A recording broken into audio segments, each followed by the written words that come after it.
my dear students, welcome to Exam Point. So, ഇന്ന് നമ്മൾ 6ാം ക്ലാസ്സിൻ്റെ സോഷ്യൽ സയൻസിൻ്റെ ഏറ്റവും ലാസ്റ്റത്തെ ചാപ്റ്ററാണ് ഇന്ന് നമ്മൾ ഡിസ്കസ് ചെയ്യാൻ ഉദ്ദേശിക്കുന്നത്. Okay, chapter 12 gift of the nature.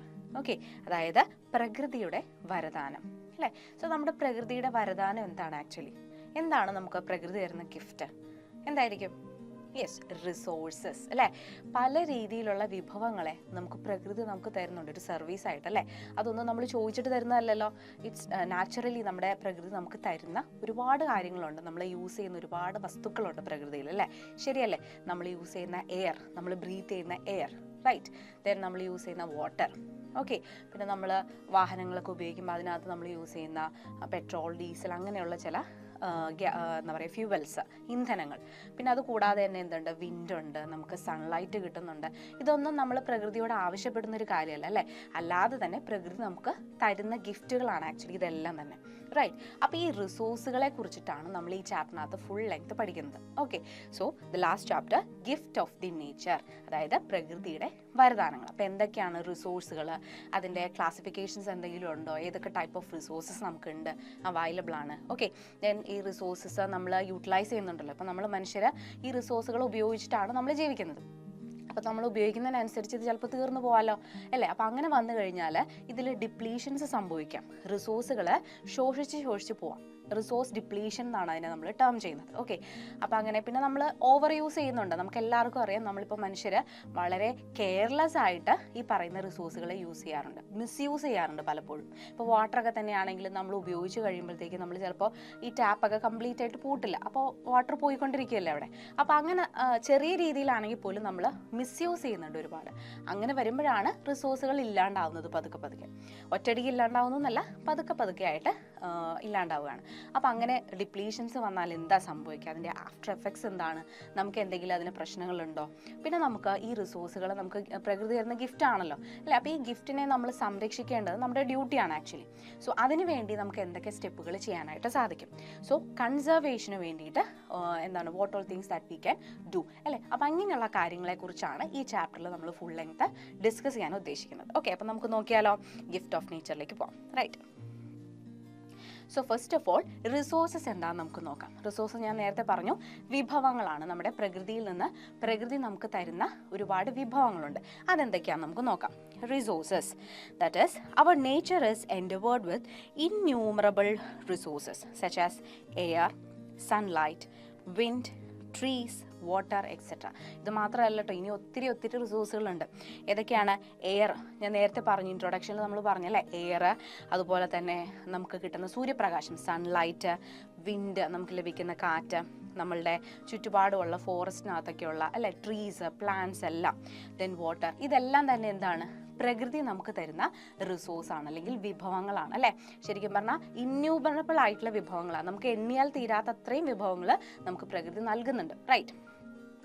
The things in nature which are useful to man are called as resources. അപ്പം റിസോഴ്സസ് എന്ന് പറഞ്ഞാൽ അതിനൊരു ഡെഫിനിഷനായിട്ട് നമ്മൾ പറയുകയാണെങ്കിൽ നമുക്ക് പറയാം, നമുക്ക് യൂസ്ഫുൾ ആയിട്ട് നമുക്ക് പ്രകൃതി തരുന്ന എല്ലാ വസ്തുക്കളെയും, നമുക്ക് യൂസ് ചെയ്യാൻ പറ്റുന്ന എല്ലാ വസ്തുക്കളെയും നമുക്ക് എന്ത് പറയാം? റിസോഴ്സസ് അല്ലെങ്കിൽ വിഭവങ്ങൾ നമുക്ക് പറയാം. പറഞ്ഞൂടെ, റൈറ്റ്. സോ ഇതിൽ തന്നെ എന്താണ്? നാച്ചുറൽ ആയിട്ടുള്ള റിസോഴ്സസ് ഉണ്ട് എന്ന് പറഞ്ഞാൽ എന്തായിരിക്കും? അതായത് പ്രകൃതി നമുക്ക് നേരിട്ട് നൽകുന്ന വിഭവങ്ങൾ, പ്രകൃതിയിൽ നിന്ന് നമുക്ക് നേരിട്ട് ലഭിക്കുന്ന വിഭവങ്ങളെ ആയിരിക്കും നമ്മൾ എന്ത് പറയുക? നാച്ചുറൽ റിസോഴ്സസ് എന്ന് പറയാം, പ്രകൃതി വിഭവങ്ങൾ നമ്മൾ പറയാം, റൈറ്റ്. സോ നാച്ചുറൽ റിസോഴ്സസ് എന്താണെന്ന് നോക്കാം. The things directly obtained from nature and are useful to man. അതായത് നമുക്ക് ഡയറക്റ്റ്ലി നേച്ചറിൽ നിന്ന് നമുക്ക് കളക്ട് ചെയ്യാൻ പറ്റും, നമുക്ക് കിട്ടുന്ന വിഭവങ്ങൾ അല്ലെ, റിസോഴ്സസ്. അതിനെയാണ് നമ്മൾ നാച്ചുറൽ റിസോഴ്സസ് എന്ന് പറയുന്നത്. ദാറ്റ് ആർ യൂസ്ഫുൾ ടു മാൻ. നമുക്ക് എന്താണ്? നമുക്ക് ഓൾസോ യൂസ്ഫുള്ളും കൂടെ ആയിട്ടുള്ള തിങ്സ് ആയിരിക്കും അത്, right. Then resources can be classified. ഞാൻ പറഞ്ഞു, റിസോഴ്സസിനെ ചിലപ്പോൾ നമുക്ക് ക്ലാസിഫൈ ചെയ്യാൻ പറ്റും പല രീതിയിൽ അല്ലേ. So resources can be classified into renewable and non renewable resources. രണ്ട് പുതിയ ടേമുകളാണ് അല്ലേ. റിന്യൂവബിൾ റിസോഴ്സസും ഉണ്ട്, നോൺ റിന്യൂവബിൾ ആയിട്ടുള്ള റിസോഴ്സുകളുണ്ട്. എന്തായിരിക്കും അത്? റിന്യൂവബിൾ റിസോഴ്സസ് എന്ന് പറഞ്ഞു കഴിഞ്ഞാൽ നമ്മൾ യൂസ് ചെയ്യാണ്, റിസോഴ്സുകളെ നമ്മൾ യൂസ് ചെയ്യുമ്പോൾ, വിഭവങ്ങളെ നമ്മൾ യൂട്ടിലൈസ് ചെയ്യുന്ന സമയത്ത് അവർ പെട്ടെന്ന് തീർന്നു പോകത്തില്ല. നമുക്കത് നമ്മൾ യൂസ് ചെയ്യുന്നതിനനുസരിച്ച് അതിങ്ങനെ റെപ്ലനിഷ് ചെയ്തുകൊണ്ടേയിരിക്കും. ഓക്കെ, ഇപ്പോൾ ഫോർ എക്സാമ്പിൾ നമ്മൾ പറയുകയാണെങ്കിൽ സൺലൈറ്റ് അല്ലേ, നമുക്ക് കിട്ടുന്ന സൂര്യപ്രകാശം, അതൊരു റിസോഴ്സ് ആണല്ലോ. സോ ഈ സൺലൈറ്റ് എപ്പോഴെങ്കിലും തീർന്നു പോകുന്നതായിട്ട് നമ്മൾ കേട്ടിട്ടുണ്ടോ? അല്ലെങ്കിൽ അങ്ങനെ ഒരു സാഹചര്യം ഉണ്ടാകുന്നുണ്ടോ? കാറ്റ് എപ്പോഴെങ്കിലും തീർന്നു പോകുന്നതായിട്ട് അങ്ങനെ ഒരു സാഹചര്യം ഉണ്ടോ? ഇല്ല. ഇതെന്ത് ചെയ്യാണ്, നമ്മൾ യൂസ് ചെയ്യുന്നതിനനുസരിച്ച് പ്രകൃതിയിൽ നാച്ചുറൽ ആയിട്ട് എന്ത് ചെയ്യാണ്, റിപ്ലനിഷ് ചെയ്തുകൊണ്ടിരിക്കുകയാണ്, ഇങ്ങനെ പുനഃസ്ഥാപിച്ചുകൊണ്ടേ ഇരിക്കുകയാണ്. അപ്പം അങ്ങനെയുള്ള റിസോഴ്സുകളെയാണ് നമ്മൾ റിന്യൂവബിൾ, ആദ്യത്തെ ടേം റിന്യൂവബിൾ എന്ന് നമ്മൾ പറയാം. ഓക്കെ, പുനഃസ്ഥാപിക്കാൻ കഴിയുന്ന ടൈപ്പ് ഓഫ് റിസോഴ്സസ്, വിഭവങ്ങളാണ് റിന്യൂവബിൾ. ദെൻ ഒരെണ്ണം കൂടി ഉണ്ട്, എന്താണ് നോൺ റിന്യൂവബിൾ റിസോഴ്സസ് അല്ലേ. എന്തായിരിക്കും അത്? പെട്ടെന്ന് നമുക്ക് പുനഃസ്ഥാപിച്ചെടുക്കാൻ കഴിയാത്ത വിഭവങ്ങളും ഉണ്ട് അല്ലേ. അതായത് നമ്മൾ ഒത്തിരി അത് ഫോം ചെയ്തിട്ടുണ്ട്, നമ്മുടെ പ്രകൃതിയിൽ ഒത്തിരി ഫോം ചെയ്ത് വെച്ചിട്ടുണ്ട്. പക്ഷേ ഇത് നമ്മൾ ഈ പോപ്പുലേഷൻ കൂടി വരികയാണ് അല്ലേ, ഓരോ ഇയർ കഴിയും തോറും പോപ്പുലേഷൻസ് ഇൻക്രീസ് ചെയ്തുകൊണ്ടിരിക്കുകയാണ്. അപ്പോൾ അങ്ങനെ വരുന്നതിനനുസരിച്ച്, ആളുകളുടെ എണ്ണം കൂടുന്നതിനനുസരിച്ച് അവരുടെ എന്താ പറയുക, കാര്യങ്ങളും ആവശ്യങ്ങളും ഒക്കെ കൂടി വരികയാണ്. അപ്പം അങ്ങനെ വരുമ്പോൾ എന്ത് ചെയ്യും, അവർക്ക് കൂടുതൽ റിസോഴ്സുകൾ ഉപയോഗിക്കേണ്ടതായിട്ട് വരും. അങ്ങനെ ഒരു സാഹചര്യം വരുമ്പോൾ എന്താണ്, ഈ ഉണ്ടാക്കി വെച്ചിരിക്കുന്ന റിസോഴ്സുകളുണ്ട്, പക്ഷേ ഇത് നമ്മൾ യൂട്ടിലൈസ് ചെയ്ത് തീർത്ത് കഴിഞ്ഞാൽ പിന്നെ അത് ഉണ്ടായി വരാനായിട്ട് it will take a long time to replenish that kind of resources. അപ്പോൾ അങ്ങനെയുള്ള ടൈപ്പ് ഓഫ് റിസോഴ്സസിനെയാണ് നമ്മൾ നോൺ റിന്യൂവബിൾ എന്ന് പറയുക, അല്ലെങ്കിൽ പുനഃസ്ഥാപിക്കാൻ കഴിയാത്ത തരത്തിലുള്ള വിഭവങ്ങൾ നമ്മൾ പറയും. ഓക്കെ, അതാണ് ഈ രണ്ട് ടേംസ് പറയുന്നത്. ഇമ്പോർട്ടൻ്റ് ആണ്, രണ്ടും നിങ്ങൾ ഓർത്ത് വയ്ക്കുക. ഇത് തമ്മിലുള്ള ഡിഫറൻസും കാര്യങ്ങളൊക്കെ ചോദിക്കാറുണ്ട്.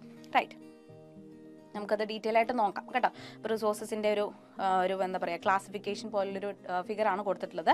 പല രീതിയിൽ air resources, forest resources, water resources അല്ലേ, അങ്ങനെ പല രീതിയിലുള്ള റിസോഴ്സും കാര്യങ്ങളും കൊടുത്തിട്ടുണ്ട്. ദെൻ പ്രകൃതിയിൽ കാണുന്നതും നമുക്ക് മനുഷ്യന്മാർക്ക് ഉപയോഗപ്രദവുമായിട്ടുള്ള എല്ലാ വസ്തുക്കളെയും നമുക്ക് എന്ത് പറയാം, വിഭവങ്ങൾ എന്ന് പറയാം അല്ലെ, റിസോഴ്സസ് നമുക്ക് പറയാം. ദെൻ വായു, ആ റിസോഴ്സസിന് എക്സാമ്പിൾസ് ആണ് വായു, സൂര്യപ്രകാശം, കാറ്റ്, മരങ്ങൾ, ജലം എന്നിങ്ങനെ എണ്ണിയാലൊടുങ്ങാത്ത വിഭവങ്ങളാൽ സമ്പന്നമാണ് നമ്മുടെ നേച്ചർ എന്ന് പറയുന്നത്. റൈറ്റ്, പ്രകൃതിയിൽ നിന്ന് നേരിട്ട് ലഭിക്കുന്നതും ഉപയോഗയോഗ്യവുമായിട്ടുള്ള വിഭവങ്ങളെയാണ് നമ്മൾ പ്രകൃതി വിഭവങ്ങൾ. ഞാൻ നേരത്തെ പറഞ്ഞു അല്ലേ, നാച്ചുറൽ റിസോഴ്സ് എന്ന് പറഞ്ഞില്ലേ, പ്രകൃതി വിഭവങ്ങൾ എന്ന് പറഞ്ഞാൽ ആ നേച്ചറിൽ നമുക്ക് ഡയറക്റ്റ് ആയിട്ട് കിട്ടുന്ന, ഒബ്റ്റെയിൻ ചെയ്യാൻ പറ്റുന്ന, പ്രകൃതിയിൽ നിന്നും നേരിട്ട് ലഭിക്കുന്ന വിഭവങ്ങളെയാണ് പ്രകൃതി വിഭവങ്ങൾ, നാച്ചുറൽ റിസോഴ്സസ് നമ്മൾ പറയാം. ദെൻ ഭൂമിയിൽ മനുഷ്യന് ഉപയോഗിക്കുന്ന പ്രകൃതി വിഭവങ്ങളിൽ ചിലത് എക്കാലത്തും ലഭ്യമാണ്. അതായത് നമുക്ക് എപ്പോഴും അവൈലബിൾ ആയിരിക്കും, അത് തീർന്നു പോകുന്നൊരു കണ്ടീഷൻ നമുക്ക് ഉണ്ടാവുന്നില്ല, എപ്പോഴും നമുക്കത് അവൈലബിൾ ആയിരിക്കും. അപ്പം അങ്ങനെ എക്കാലത്തും ലഭ്യമാകുന്ന വിഭവങ്ങളുണ്ട് നമ്മുടെ പ്രകൃതിയിൽ. എന്നാൽ മറ്റ് ചില വിഭവങ്ങൾ ഉപയോഗിക്കുന്നതിനനുസരിച്ച് എന്ത് ചെയ്യും, തീർന്നു പോവും, എക്സോസ്റ്റഡ് ആയിട്ട് പോവും. അങ്ങനെയുള്ള വിഭവങ്ങളും ഉണ്ട്. ചിലത് ജീവനില്ലാത്തവയും.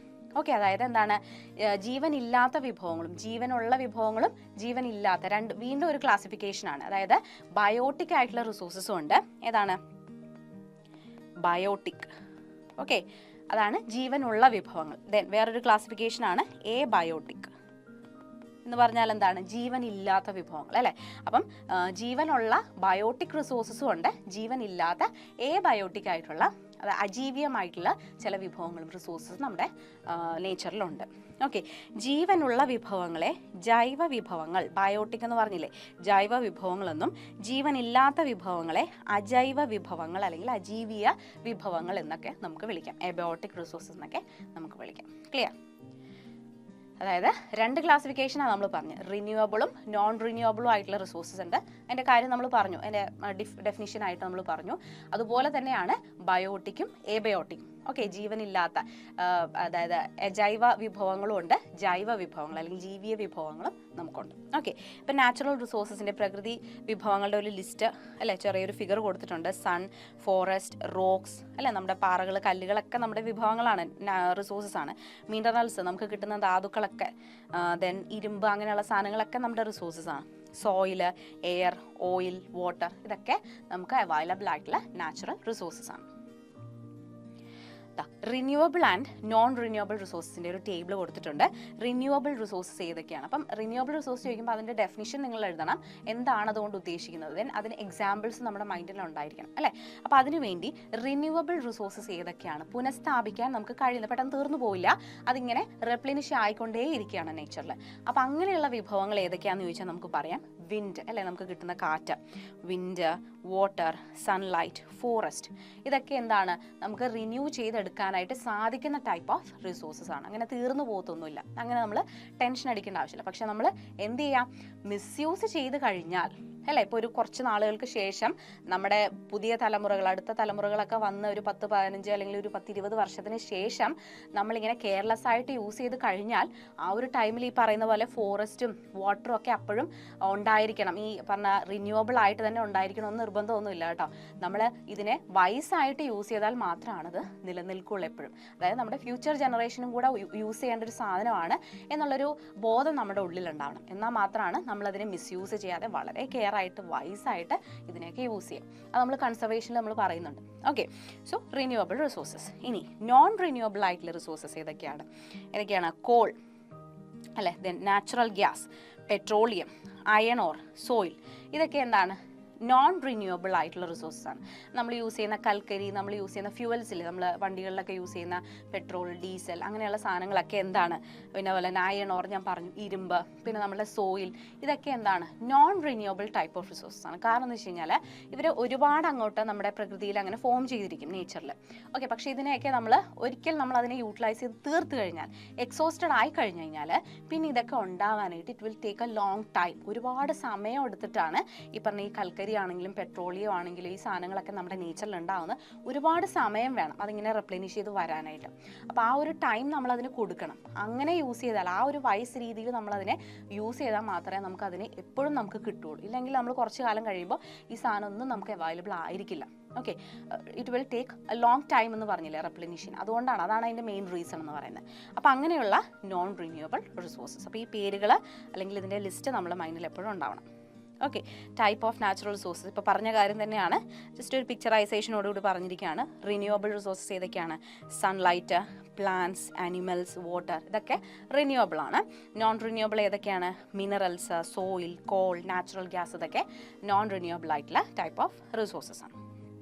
ഇനി ഇത് തന്നെയാണ്, അതായത് എക്കാലത്തും നമുക്ക് ലഭ്യമായിട്ടുള്ള വിഭവങ്ങൾ, അതിനെയാണ് നമ്മൾ പുനഃസ്ഥാപിക്കാൻ സാധിക്കുന്ന വിഭവങ്ങൾ എന്ന് പറയാം, റിന്യൂവബിൾ എന്ന് പറയാം.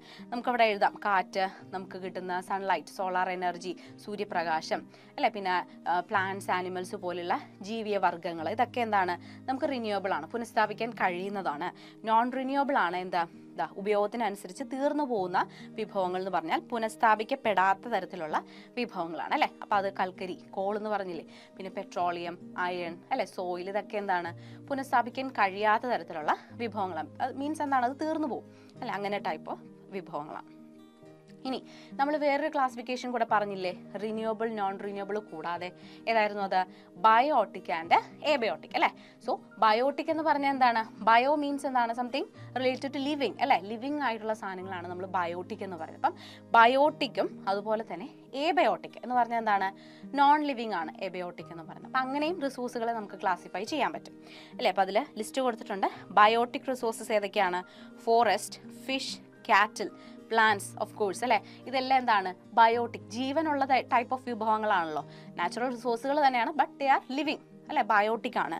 ഒരു fungi, bacteria, archaea, animals, protist, plants, ഇതെല്ലാം എന്താണ്? ലിവിങ് ആയിട്ടുള്ള ടൈപ്പ് ഓഫ് റിസോഴ്സുകളാണ് നമുക്ക് അവൈലബിൾ ആയിട്ടുള്ള. ഇനി ഇതുപോലെ തന്നെ എന്താണ്? എബയോട്ടിക് ആയിട്ടുള്ള റിസോഴ്സസ് ഉണ്ട്. അതൊക്കെയാണ് സൺലൈറ്റ്, വിൻഡ്, വാട്ടർ. ഇതൊക്കെ ജീവനില്ലാത്ത വിഭവങ്ങളാണ്, എന്നാൽ മേജർ ആയിട്ടുള്ള റിസോഴ്സസ് ആണ് അല്ലേ. സൺലൈറ്റും വിൻഡും വാട്ടറും ഒക്കെ എന്താണ്? ജീവിയ വിഭവങ്ങൾ, അതായത് ബയോട്ടിക് കേട്ടോ, ബയോട്ടിക്. ദെൻ അജീവീയ വിഭവങ്ങൾ അല്ലെങ്കിൽ അജൈവ വിഭവങ്ങൾ എന്ന് പറഞ്ഞാൽ എബയോട്ടിക്. ഓർത്തിരിക്കുക. അപ്പം എബയോട്ടിക് നോക്കുക, എയർ, ദെൻ സലൈനിറ്റി, സോയിലിൻ്റെ ഉപ്പില്ലേ സലൈനിറ്റി, പിന്നെ soil, temperature, light, water, minerals, pH, അതിൻ്റെയൊക്കെ അസിഡിറ്റി, ആൽക്കലൈനിറ്റി ഒക്കെ നമ്മൾ അളക്കുന്ന pH, ഹ്യൂമിഡിറ്റി, ഇതൊക്കെ എന്താണ്? എബയോട്ടിക് ടൈപ്പ് ഓഫ് റിസോഴ്സുകളാണ് അല്ലേ. ഭൂമി, ശുദ്ധജലം, വായു, ഇരുമ്പ്, അങ്ങനെയുള്ള കാര്യങ്ങളൊക്കെ. അജീവിയം, മത്സ്യം, സസ്യ, ജന്തുജാലങ്ങൾ, കന്നുകാലികൾ, കാറ്റിൽസ് ഒക്കെ എന്താണ്? ജീവിയ തരത്തിലുള്ള വിഭവങ്ങളാണ്. ഓക്കെ, ഇനി നമ്മൾ നോക്കുന്നത് എന്താണ്? Resource depletion. അപ്പോൾ നമ്മൾ ഇത്രയും കാര്യങ്ങളാണ് നമുക്ക് എന്തിനെക്കുറിച്ച് പറയാനുള്ളത്? റിസോഴ്സുകളെ കുറിച്ച് നമുക്ക് സംസാരിക്കാനുള്ളത് അല്ലേ. ഏതൊക്കെ ടൈപ്പ് ഓഫ് റിസോഴ്സുകളാണ് അല്ലേ. റിസോഴ്സ് എന്ന് പറഞ്ഞാൽ എന്താണ്? വിഭവങ്ങൾ എന്താണ്? പ്രകൃതി വിഭവങ്ങൾ, നാച്ചുറൽ ആയിട്ടുള്ള റിസോഴ്സസ് എന്തൊക്കെയാണ്? അതിൽ തന്നെയുള്ള 2 ടൈപ്പ് ഓഫ് ക്ലാസിഫിക്കേഷൻസും ഒക്കെ നമ്മൾ പറഞ്ഞു. Renewable, non renewable, biotic and abiotic. Clear ആണ് എല്ലാവർക്കും? ഇനി അടുത്ത ഒരു ഇതിലേക്ക് നമ്മൾ പോവാണ്. ദാറ്റ് മീൻസ് റിസോഴ്സ് ഡിപ്ലീഷൻ അല്ലേ. ഡിപ്ലീഷൻ എന്ന് പറഞ്ഞ വാക്ക് നിങ്ങൾക്ക് അറിയായിരിക്കും. റിസോഴ്സ് നിങ്ങൾക്ക് അറിയാം, വിഭവങ്ങൾ. ഡിപ്ലീഷൻ എന്ന് പറഞ്ഞാൽ എന്താണ്? ശോഷിച്ചു പോവുക, കുറഞ്ഞു വരിക എന്നുള്ളതാണ് ഡിപ്ലീഷൻ കൊണ്ട് നമ്മൾ മീൻ ചെയ്യുന്നത്. അപ്പം റിസോഴ്സ് ഡിപ്ലീഷൻ എന്ന് പറഞ്ഞാൽ എന്തായിരിക്കും? യെസ്, നമ്മൾ ഈ റിസോഴ്സുകളെ എന്താ പറയുക, ഒരു വൈസായിട്ടുള്ള അല്ലെങ്കിൽ കെയർഫുൾ ആയിട്ട് യൂസ് ചെയ്യാതെ വരുമ്പോൾ മിസ്യൂസ് ചെയ്യുന്ന സമയമൊക്കെ വരുന്ന സമയത്ത് എന്ത് സംഭവിക്കുകയാണ്? നമ്മളുടെ ഈ റിസോഴ്സുകളുടെ അവൈലബിലിറ്റി കുറയാണ് അല്ലേ? അത് നമുക്ക് കിട്ടാനുള്ള അതിൻ്റെ അവൈലബിലിറ്റി കുറയുന്നു. പിന്നെ അതുപോലെ തന്നെ അവൈലബിലിറ്റി കുറയുന്നതനുസരിച്ചിട്ട് അതിൻ്റെ ഗുണവും കുറയും ചിലപ്പോൾ അല്ല, അതിൻ്റെ ക്വാളിറ്റി, നമുക്ക് കിട്ടുന്ന റിസോഴ്സുകളുടെ ക്വാളിറ്റി ഭയങ്കര ഹൈ ക്വാളിറ്റി റിസോഴ്സ് ഒന്നും കിട്ടണമെന്നില്ല. ഇപ്പോൾ എയർ ഒക്കെ ആണെങ്കിൽ തന്നെ നല്ല ക്വാളിറ്റി ഓഫ് എയർ കിട്ടില്ല. കൂടുതൽ ആളുകൾ, പോപ്പുലേഷനൊക്കെ കൂടുന്നതിനനുസരിച്ച് എയർ, വാട്ടർ ഇതൊക്കെ ഇങ്ങനെ നമുക്ക് ഈക്വൽ ആയിട്ട് ഡിസ്ട്രിബ്യൂട്ട് ചെയ്യണ്ട, എല്ലാ ആളുകൾക്കും കൊടുക്കണം നമ്മുടെ നേച്ചറിലുള്ള. അപ്പോൾ അങ്ങനെ കൊടുത്ത് വരുമ്പം ആളുകളുടെ എണ്ണം കൂടുന്നതിനനുസരിച്ച് അവരുടെ യൂസേജ് കൂടും, അവരുടെ ആവശ്യങ്ങൾ കൂടി വരും അല്ലേ, അവരുടെ എന്താ പറയുക നീഡ്സ് കൂടി വരും. അപ്പോൾ അങ്ങനെ വരുന്ന സമയത്ത് നമുക്കിതിൻ്റെ അവൈലബിലിറ്റി കുറയും, നമ്പർ കുറയും റിസോഴ്സിൻ്റെ, അതുപോലെ തന്നെ അതിൻ്റെ എന്ത് ചെയ്യുന്നു, ക്വാളിറ്റിയും കുറയും അല്ലേ, നമുക്ക് നല്ല ക്വാളിറ്റിയുള്ള സാധനങ്ങൾ കിട്ടാതെയും വരും. അപ്പോൾ അങ്ങനെയൊക്കെ വരുമ്പോൾ രണ്ട് രീതിയിലും, ക്വാളിറ്റിയിലും അതുപോലെ തന്നെ അവൈലബിലിറ്റിയിലും നമ്പറിലും ഒക്കെ വരുന്ന ആ ഒരു കുറവ് അല്ലേ, അതിൽ ആ ഒരു ശോഷണത്തെയാണ് നമ്മൾ റിസോഴ്സ് ഡിപ്ലീഷൻ എന്നുള്ള ഒരു ടേം കൊണ്ട് നമ്മൾ മീൻ ചെയ്യുന്നത്. നമുക്ക് നോക്കാം. The demand for the natural resources increased with the increase in population അല്ലേ, പോപ്പുലേഷൻ കൂടുക, ജനസാന്ദ്രത കൂടി വരികയാണ് നമ്മൾ ഓരോ ഇയർ കഴിയുമ്പോഴും. അപ്പോൾ അങ്ങനെ പോപ്പുലേഷനിൽ ഉണ്ടാകുന്ന increase, then development in science and technology അല്ലേ, നമ്മുടെ ശാസ്ത്ര സാങ്കേതിക രംഗമൊക്കെ ഇപ്പോൾ ഒരുപാട് വികസിച്ചിട്ടുണ്ട്. നമ്മൾ ആദ്യകാലത്ത് ഉണ്ടായിരുന്ന പോലെയുള്ള ഒരു സയൻസും ടെക്നോളജിയും ഒന്നും അല്ല ഇന്ന് നമ്മൾ കാണുന്നത് അല്ലേ, ഒത്തിരി ഡെവലപ്മെൻറ്റ് ഉണ്ടായിട്ടുണ്ട് നമ്മുടെ IT ഫീൽഡിലാണെങ്കിലും സയൻറ്റിഫിക് ഫീൽഡിലാണെങ്കിലും ഒക്കെ. അപ്പോൾ ഈ ഡെവലപ്മെൻ്റ് ഒക്കെ വരുന്നതിനനുസരിച്ചിട്ട് എന്ത് ചെയ്യാണ്, ഓരോ സയൻറ്റിഫിക് ആയിട്ടുള്ള കാര്യങ്ങൾക്കും നമ്മൾ പല രീതിയിലും റിസോഴ്സുകളെ യൂട്ടിലൈസ് ചെയ്യുന്നുണ്ട് അല്ലേ. അപ്പോൾ അങ്ങനെ വരുമ്പോൾ എന്താണ്, ഇതിൻ്റെ ആവശ്യകത കൂടി വരികയാണ്, റിസോഴ്സുകളുടെ നീഡ്സ് കൂടി വരികയാണ്. അപ്പോൾ അതിനനുസരിച്ച് അതിൽ കുറവും അതിൻ്റെ ക്വാളിറ്റിയിലും ഒക്കെ നമുക്ക് കാണാനായിട്ട് സാധിക്കും. then അതുപോലെ തന്നെ communication facilities, science and technology മാത്രമല്ല കമ്മ്യൂണിക്കേഷൻ ടെക്നോളജീസ് ഒക്കെ ഇപ്പോൾ ഒരുപാട് ഡെവലപ്മെൻറ്റിലാണ്. പണ്ട് കാലത്ത് നമ്മൾ എങ്ങനെയാണ് കമ്മ്യൂണിക്കേഷൻ നടത്തിയിരുന്നത്? ഒന്നല്ലെങ്കിൽ നമ്മൾ കത്തെഴുതി അല്ലേ, അങ്ങനെയാണ് നമ്മുടെ വിനിമയം നടക്കുക, ആശയവിനിമയം. ഇല്ലാന്നുണ്ടെങ്കിൽ പിന്നീടാണ് പിന്നെ ടെലഫോണുകൾ വന്നത്. അതിനുശേഷം നമുക്ക് മൊബൈൽ ഫോണുകൾ വന്നു, കുഞ്ഞു ഫോണുകളായിരുന്നു അല്ലേ ആദ്യകാലത്തൊക്കെ ഉണ്ടായിരുന്നത്. ഇപ്പം അങ്ങനെയുള്ള ഫോണുകളാണോ നമ്മുടെ കയ്യിലൊക്കെ ഇരിക്കുന്നത്? ഇപ്പം നിങ്ങളുടെ കയ്യിൽ പോലും ഉണ്ടാവും വളരെ വലിയൊരു സ്മാർട്ട് ഫോൺ, ശരിയല്ലേ? അപ്പം അങ്ങനെയുള്ള ഒരു ഡെവലപ്മെൻറ്റിലേക്ക് നമ്മൾ വന്നേക്കുവാണ്. അപ്പോൾ കമ്മ്യൂണിക്കേഷൻ എന്നുള്ള രീതിയിൽ മാത്രമല്ല, നമുക്ക് എന്താണ് സോഷ്യൽ എന്താ പറയുക, അങ്ങനെയുള്ള ആക്ടിവിറ്റീസിനൊക്കെ വേണ്ടിയിട്ട്, സോഷ്യൽ മീഡിയ അങ്ങനെയുള്ള കാര്യങ്ങൾക്കൊക്കെ വേണ്ടിയിട്ട് നമ്മളിപ്പോൾ കമ്മ്യൂണിക്കേഷൻ സിസ്റ്റംസ് യൂസ് ചെയ്യുന്നുണ്ട്, റൈറ്റ്? അപ്പോൾ അതിൻ്റെയൊക്കെ ഡെവലപ്മെൻറ്റ്. ദെൻ ഇൻഡസ്ട്രിയലൈസേഷൻ, എന്താണ്, വ്യവസായങ്ങൾ ഡെവലപ്പ് ചെയ്ത് വരികയാണ് അല്ലേ. അപ്പോൾ അങ്ങനെയുള്ള ഇൻഡസ്ട്രിയലൈസേഷൻസ് അല്ലെങ്കിൽ വ്യവസായവൽക്കരണം. അപ്പോൾ ഇങ്ങനെയുള്ള കാര്യങ്ങൾ കൊണ്ട് എന്താ സംഭവിക്കുന്നതെന്ന് പറഞ്ഞത്, നമ്മളുടെ റിസോഴ്സുകളുടെ, പ്രകൃതിയിലുള്ള റിസോഴ്സുകളുടെ ഡിമാൻഡ് എന്ത് ചെയ്യാണ്, കൂടി വരികയാണ്. ഓക്കെ, സോ ഡിമാൻഡ് കൂടി വരികയാണ്. So this lead to large scale depletion of resources. അപ്പോൾ ഡിമാൻഡ് കൂടി വരുന്നതിനനുസരിച്ച് ഇതെല്ലാവർക്കും കൊടുക്കാൻ, ഈക്വലായിട്ട് കൊടുക്കാൻ വേണ്ടേ? അങ്ങനെ വരുന്ന സമയത്ത് എന്ത് സംഭവിക്കുകയാണ്, റിസോഴ്സിന് ഡിപ്ലീഷൻ ഉണ്ടാവുന്നത്, കുറവ് അല്ലേ, അങ്ങനെ കുറഞ്ഞു വരികയാണ് ഒരവസ്ഥ നമുക്ക് കാണാൻ പറ്റും. ഓക്കെ, സോ റിസോഴ്സ് ഡിപ്ലീഷൻ എന്താണെന്ന് ഒരു ഡെഫിനിഷൻ പോലെ നമ്മളിവിടെ കൊടുത്തിട്ടുണ്ട്. എന്താണ്? Decrease in the availability and deterioration in the quality of resources due to the reckless usage. Okay, reckless usage എന്ന് പറഞ്ഞാൽ എന്താണ്, നമ്മളിങ്ങനെ വളരെ വൈസായിട്ട് യൂസ് ചെയ്യുന്നില്ല, മിസ്യൂസ് ചെയ്യുന്നതാണ് പല രീതിയിലും. നമ്മൾ വളരെ കെയർഫുൾ ആയിട്ടല്ല പല രീതിയിലും പലപ്പോഴും വിഭവങ്ങളെ നമ്മൾ യൂട്ടിലൈസ് ചെയ്യുന്നത്. അപ്പോൾ അങ്ങനെ ഒരു രീതിയിൽ നമ്മളതിനെ യൂട്ടിലൈസ് ചെയ്യുമ്പോൾ എന്ത് സംഭവിക്കുകയാണ്, അതിൻ്റെ റിസോഴ്സുകളുടെ അവൈലബിലിറ്റി കുറയുന്നു. ഓക്കെ, അതുപോലെ തന്നെ ഡിറ്റീരിയോറേഷൻ ഇൻ ദി ക്വാളിറ്റി, അതിൻ്റെ ഗുണമേന്മയിലും കുറവുണ്ടാവുകയാണ്, ശോഷണം സംഭവിക്കുകയാണ്. അപ്പം അങ്ങനെ രണ്ട് രീതിയിലുമുള്ള ആ കുറവിനെയാണ് നമ്മൾ എന്ത് പറയുക, റിസോഴ്സ് ഡിപ്ലീഷൻ എന്ന് നമ്മൾ പറയാം, right? Then that leads to changes in the environment അല്ലേ. റിസോഴ്സുകൾ കുറയുക അല്ലെങ്കിൽ നമ്മുടെ പ്രകൃതിയിൽ അവൈലബിൾ അല്ല എന്നുള്ളൊരു കണ്ടീഷൻ വരുമ്പോൾ എന്താണ്, നാച്ചുറലി നമ്മുടെ എൻവയോൺമെൻറ്റിലും എന്ത് സംഭവിക്കുന്നു, പല രീതിയിലുള്ള വ്യത്യാസങ്ങൾ അല്ലെ, വ്യതിയാനങ്ങൾ, ചേഞ്ചുകൾ നമ്മുടെ എൻവയോൺമെൻറ്റിൽ സംഭവിക്കും. അപ്പോൾ അങ്ങനെ വരുമ്പോൾ അതാ ഒരു ചെറിയൊരു ഫിഗർ അവിടെ എൻ്റെ മുകളിൽ കൊടുത്തിട്ടുണ്ട്. എന്താണത്? മരങ്ങളൊക്കെ വെട്ടി നശിപ്പിക്കുന്നതിൻ്റെ ഒരു പിക്ചറൈസേഷൻ കൊടുത്തിട്ടുണ്ട്. ഡീഫോറസ്റ്റേഷൻ എന്നാണ് നമ്മൾ പറയുക അല്ലേ, മരങ്ങൾ വെട്ടി നശിപ്പിക്കുക എന്നുള്ളത്. അപ്പോൾ അങ്ങനെ ഡീഫോറസ്റ്റേഷനും കാര്യങ്ങളും ഒക്കെ വന്നു കഴിഞ്ഞ് കഴിഞ്ഞാൽ, അതായത് കൂടുതൽ ആളുകൾ, പോപ്പുലേഷൻ കൂടുന്നു, ആളുകളുടെ ആവശ്യങ്ങൾ കൂടുന്നു, കൂടുതൽ ബിൽഡിങ്ങുകൾ വേണം, കൂടുതൽ ഹൗസുകളും കാര്യങ്ങളും അങ്ങനെയുള്ള കാര്യങ്ങളൊക്കെ വേണം. അപ്പോൾ അതിന് മരം വേണം. അപ്പോൾ മരമൊക്കെ വെട്ടി നശിപ്പിക്കുകയാണ് ഫോറസ്റ്റിലുള്ള, ശരിയല്ലേ? അപ്പോൾ അങ്ങനെ മരങ്ങളൊക്കെ ഇല്ലാണ്ടായി കഴിഞ്ഞ് കഴിഞ്ഞാൽ അത് ഫോറസ്റ്റിനെയും അതുപോലെ തന്നെ അവിടെ താമസിക്കുന്ന ജീവജാലങ്ങളെയും അല്ലേ, പിന്നെ അൾട്ടിമേറ്റ്ലി ആ എൻവയോൺമെൻറ്റിനെയും അത് എന്താ പറയുക ബാഡായിട്ട് എഫക്റ്റ് ചെയ്യും. ശരിയല്ലേ? അപ്പോൾ അങ്ങനെ വരുമ്പോൾ നമുക്ക് ആവശ്യത്തിനുള്ള മഴ കിട്ടുമോ? ഫോറസ്റ്റ് ഒന്നും ഇല്ലാണ്ട് വരുമ്പോൾ, മരങ്ങളില്ലാതെ വരുമ്പോൾ കിട്ടില്ല. മഴ കിട്ടാണ്ട് വന്നു കഴിഞ്ഞാൽ നമുക്ക് ഡ്രോട്ട് അങ്ങനെയുള്ള കാര്യങ്ങൾ വരും, അല്ലെ, എക്സ്പീരിയൻസ് ചെയ്യും. അങ്ങനെ വന്നു കഴിയുമ്പോഴത്തേക്കും മനുഷ്യർക്ക് അത് ബുദ്ധിമുട്ടാണ്, നമ്മുടെ ജീവിത സാഹചര്യങ്ങളൊക്കെ വ്യത്യാസപ്പെടും. അങ്ങനെ വരുമ്പോൾ ടോട്ടലി നമുക്കൊരു ഒരു ഡിസ്ട്രക്ഷൻ ഫീൽ ചെയ്യാണ്. ശരിയല്ലേ? അപ്പം അങ്ങനെ എൻവയോൺമെൻറ്റിലും എന്ത് സംഭവിക്കുകയാണ്? പല രീതിയിലുള്ള ചേഞ്ചുകളും കാര്യങ്ങളും ഒക്കെ വരികയാണ്. അപ്പം ജനസംഖ്യാ വർധനവ്, പോപ്പുലേഷൻ പറഞ്ഞു നമ്മൾ. ദെൻ ശാസ്ത്ര സാങ്കേതിക പുരോഗതി, ഡെവലപ്മെൻറ്റ്, മെച്ചപ്പെട്ട വാർത്താവിനിമയ സൗകര്യങ്ങൾ, വ്യവസായവൽക്കരണം, ഇൻഡസ്ട്രിയലൈസേഷൻ, ഇതെല്ലാം എന്താണ്? പ്രകൃതി വിഭവങ്ങളുടെ ആവശ്യകത, ഡിമാൻഡ് ഇൻക്രീസ് ചെയ്യിപ്പിച്ചു, വർദ്ധിപ്പിക്കുകയാണ് ചെയ്യുന്നത്. ഇത് അമിതമായ വിഭവശോഷണത്തിന് വഴിതെളിച്ചു. വളരെ കൂടുതലായിട്ട് വിഭവങ്ങളെ നമ്മൾ യൂട്ടിലൈസ് ചെയ്യാനുള്ള ഒരു സാഹചര്യം, കൂടുതൽ ഡിമാൻഡ് വന്നു അതിനൊക്കെ. അപ്പം അങ്ങനെ ഒരു സിറ്റുവേഷൻ ഉണ്ടായി. ദെൻ അനിയന്ത്രിതമായ ഉപഭോഗം മൂലം വിഭവങ്ങളുടെ അളവിലും അതിൻ്റെ ആ ക്വാണ്ടിറ്റിയിലും അതുപോലെ തന്നെ അതിൻ്റെ ക്വാളിറ്റിയിലും ഗുണത്തിലും ഒക്കെ കുറവ് സംഭവിക്കുകയാണ്. അങ്ങനെ ഉണ്ടാകുന്ന കുറവാണ് നമ്മൾ വിഭവശോഷണം എന്ന് പറയുന്നത്. ആ കുറവിനെയാണ് നമ്മൾ വിഭവശോഷണം എന്ന് പറയുന്നത്. Okay, that is resource depletion എന്ന് നമ്മൾ പറയുന്നത്. പ്രകൃതിയെ അശാസ്ത്രീയമായി ചൂഷണം ചെയ്യുന്നതിനാൽ പല അമൂല്യ വിഭവങ്ങളും നഷ്ടമാകുകയാണ്. നമ്മളൊരു കെയർലെസ് ആയിട്ടാണ് ഇതിനെ യൂസ് ചെയ്യുന്നത്. അപ്പോൾ നമുക്ക് ഏറ്റവും ഇമ്പോർട്ടൻ്റ് ആയിട്ടുള്ള റിസോഴ്സുകളായിരിക്കും നമുക്ക് നഷ്ടപ്പെടുക എന്ന് പറയുന്നത്. അങ്ങനെ വരികയും പ്രകൃതിയുടെ തനതായ സ്വഭാവത്തിൽ, എൻവയോൺമെൻറ്റിൻ്റെ ആ ഒരു കണ്ടീഷനിലൊക്കെ ഒരുപാട് ചേഞ്ചുകൾ, സ്വഭാവത്തിലും മാറ്റം വന്നു തുടങ്ങുകയൊക്കെ ചെയ്യുകയാണ്. ഓക്കെ, ഒരുപാട് മാറ്റങ്ങൾ നമുക്ക് എക്സ്പീരിയൻസ് ചെയ്യാനായിട്ട് സാധിക്കും. ഓക്കെ, അപ്പം ഇങ്ങനെ റെക്ലെസ് ആയിട്ടുള്ള റിസോഴ്സ് യൂസേജ് നമ്മൾ യൂസ് ചെയ്യുന്നത് അനുസരിച്ചിട്ട് നമ്മളതിനെ കെയർലെസ് ആയിട്ടാണ് യൂസ് ചെയ്യുന്നത്. അങ്ങനെ നമ്മൾ റിസോഴ്സുകളെ കെയർലെസ് ആയിട്ടൊക്കെ ഉപയോഗിക്കുകയാണെങ്കിൽ, നമ്മളത് വൈസായിട്ട് ഉപയോഗിച്ചിട്ടില്ല എങ്കിൽ എന്താണ് അതിൻ്റെ ആഫ്റ്റർ എഫക്ട്സ്?